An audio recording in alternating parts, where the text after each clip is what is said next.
తెలంగాణ ఉద్యమం జరిగింది. తెలంగాణ ఉద్యమంలో సింగిల్ 1% కూడా బిలో 1% అప్పర్ కాస్ట్ చచ్చిపోయారు. వెలమ చనిపోలే ఒక్కళ్ళు కూడా, బ్రాహ్మణ ఒక్కళ్ళు చనిపోలే, రెడ్లు మాత్రం 5-6 చనిపోయారు.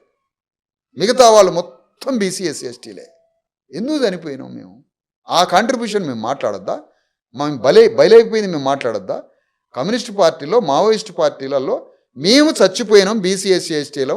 మాకు కన్నతల్లి లాంటి మాతృదేవత లాంటి మా విముక్తి కోసం రాసిన రాజ్యాంగ సిద్ధాంతం దగ్గరికి మేము పోలేదు.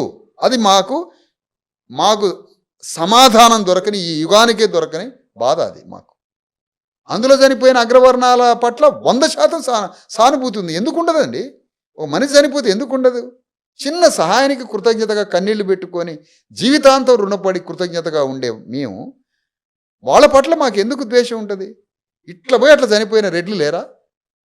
గ్రామానికి రెడ్లు పోయి గ్రామాలనే కొంతమంది క్రూర రాజకీయ నాయకుల చేతుల నుంచి తీసుకొని రెడ్లు అనేక గ్రామాలను సాధినోళ్ళు ఉన్నారు. వాళ్ళ భూమిలో పంటలు పండితే, అరే పలానా ఎస్సీలు, దళితులు, మాదిగోళ్ళు వాళ్ళురా, వాళ్ళు మన కుటుంబం వైపు నిలబడ్డరా, వాళ్ళకి మనం చూడాలరా, మన అయ్యకి నిలబడ్డరు, మన తాతకి నిలబడ్డరు, వాళ్ళని మనం చూడాలని గ్రామాలలో, కొన్ని వందల గ్రామాలలో రెడ్లు మా అణగారిన వర్గాల్ని కళ్ళలో పెట్టుకొని చూసిన వాళ్ళు ఉన్నారు. వాళ్ళ పట్ల కృతజ్ఞత ఉంది మాకు. సమస్య లేదు అందులో. మాకెందుకు ఉంటుంది? ఓకే. రాహుల్ సాంకృత్య ఆయన బ్రాహ్మణుడే.